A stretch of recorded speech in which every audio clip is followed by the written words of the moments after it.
গতকালকে আমি সন্ধ্যায় কোনাবাড়ি নামছি, কোনাবাড়িতে রাত্রে হল্ট করছি। সকালবেলা আমি আমি এই জায়গাতে আইছি, মানে আমার মন টিকতেছে না। স্টেজের কাছে যতক্ষণ না যাবো ততক্ষণ আমাদের ভালো লাগে না। খাইতে দিয়েছে, ভাত খাইতে দিয়েছে, ভাত খাই নাই।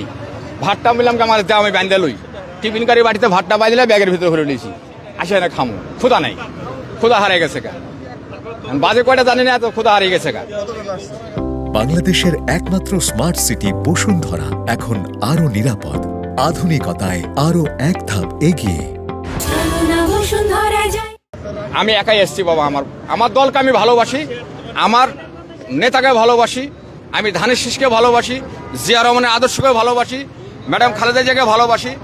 আমি এই কারণে আমি অবশ্যই আমি রাজশাহী থেকে এখানে রওনা দিয়েছি। আমার খুব ভালো লাগতেছে বাবা, আলহামদুলিল্লাহ আল্লাহর কাছে। এই যে আপনার রাজশাহী থেকে মানুষ আসবে না, তাদের আরে আইবো না মানে কি, প্রচুর লোক আইবো। তারা কতটা অপেক্ষায় আছে? অপেক্ষা মানে রওনা দিয়ে দিয়েছে অনেক লোক। আজকে সকালে রওনা দিছে, কালকে সন্ধ্যায় রওনা দিব এবং সকালে রওনা দিব। ভাঙা ভাঙা লোক আইতাছে, এবং ট্রেন যদি ফ্রি পাই তাহলে ট্রেনে তো লোক আঁটবো না। এই জন্য কিছু যাত্রী বাসে আইতাছে, ট্রেনেও আইতাছে। আর ট্রেন যদি ফ্রি পাই, মনে হয় যে জানতে যাওয়ার কথা যদি পাওয়া যায়, তাহলে সাধারণত মানুষ, কৃষক যারা আছে, আমার মতো যারা গরিব মানুষ, তারা কিন্তু অনেক আইব। অনেক টাকা পয়সা খরচ করে আইতে পারবো না। আমি হলাম পাগল ছাগল মানুষ, আমি আয়া পড়ছি।